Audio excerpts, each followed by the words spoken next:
नमस्कार, व्ही न्यूजच्या विशेष बातमीपत्रामध्ये आपले सर्वांचे सहर्ष स्वागत आहे। कोविड काळात सर्व आस्थापना कडकडीत बंद असताना लातूर शहरातील बसवेश्वर महाविद्यालय शैक्षणिक संस्थेच्या वसतिगृहात बेकायदेशीरपणे नांदेड जिल्ह्यातून परीक्षेसाठी आलेल्या एका अंध मुलीला ठेवण्यात आले व तिचा संशयास्पद अचानक मृत्यू झाला।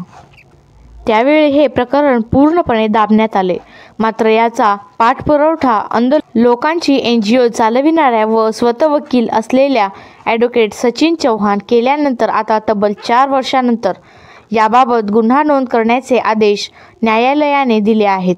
त्यानुसार लातूरच्या विवेकानंद पोलीस ठाण्यात महात्मा बसवेश्वर विद्यालयाचे तत्कालीन प्राचार्य सिद्धरामप्पा डोंगरगे यांच्यावर गुन्हा दाखल करण्यात आला।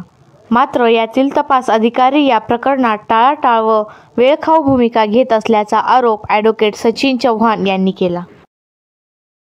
नमस्कार, मी advocate Sachin Bhaurao Chavan, physically disabled foundation या NGOचा सेक्रेटरी। शीतल संभाजी गोरे ही एक अंध मुलगी जी बसवेश्वर कॉलेजमध्ये शिकत होते।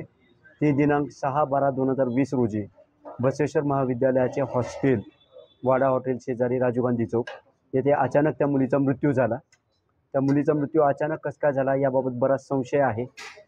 सडन झालेला हा मृत्यू कशामुळे झाला याचा बराच आम्ही प्रयत्न केला की त्याचं कारण शोधण्याचा। त्यावेळेस सर्व हॉस्टेल्स बंद ठेवण्याचा जिल्हाधिकारी यांचे आदेश असताना सुद्धा त्या मुलीला त्या ठिकाणी ठेवण्यात आलं। त्या मुलीची तिथं काळजी व्यवस्थित न घेतल्या गेल्यामुळे आणि संशयितरित्या मृत्यू झाल्यामुळे आम्ही हे प्रकरण सगळ्यात सुरुवातीला पोलीस अधीक्षक यांच्याकडे घेऊन गेलो। नंतर आम्ही कुलगुरूंकडे घेऊन गेलो, माहितीचे अधिकारही टाकले। माहितीच्या अधिकारामध्ये बसवेश्वर कॉलेजचे जे काही प्राचार्य आहेत सिद्धराम डोंगरगे यांनी आम्हाला अशी माहिती कळवली की ती मुलगी आमच्या हॉस्टेलला राहत नाही। ती मुलगी 12 नंबर हॉस्टेलला 12 नंबरला जे शासकीय वसतिगृह आहे त्या हॉस्टेलमध्ये राहते। KR कुळी आणि संदीप मोरे हे 2 मेल कर्मचारी तिथे कामाला आहेत असंही त्यांनी आम्हाला सांगितलं। कोर्टामध्ये प्रायव्हेट कंप्लेंट मी स्वतः माझ्या नावानं दाखल केली, ज्याच्यामध्ये कोर्टानं सगळ्यात शेवटी 156(3) आदेश पारित केला आणि सिद्धराम डोंगरगे यांच्याविरुद्ध इन्व्हेस्टिगेशन करून चार्जशीट फाईल करण्याचे आदेशही दिलेले आहेत। तर याच्यामध्ये संदीप मोरे आणि KR कुळी यांचासुद्धा खुलासा ज्यावेळेस बसवेश्वर महाविद्यालयाचे जे काही त्यावेळेसचे अध्यक्ष होते बिडवे, शिवशंकर बिडवे आप्पा यांनी ज्यावेळेस मागितला लेखी खुलासा, त्यावेळेस त्यांनी खुलासा स्पष्ट शब्दात सांगितलं की ती अंध मुलगी त्या हॉस्टेलमध्ये होती, त्या हॉस्टेलमध्ये राहत होती। सकाळपर्यंत ती मुलगी नॉर्मल होती। त्या ठिकाणी काही 2-3 विद्यार्थी राहत होते जे एकाच रूममध्ये राहत होते, परंतु नंतर त्यांना वेगवेगळं असल्याचं दाखवण्यात आलं, म्हणजे पुरावा नष्ट करण्याचाही प्रयत्न कुठेतरी करण्यात आला। आणि याच्यामध्ये बऱ्याच माहितीचे अधिकार जे आहेत त्यांना खोटे उत्तरं युनिव्हर्सिटीलाही देण्यात आले, मलाही देण्यात आले, परंतु शेवटी कोर्टानं आदेश असा पारित केला की डोंगरगे यांच्याविरुद्ध काय असेल ते गुन्हा नोंद करून घ्यावा।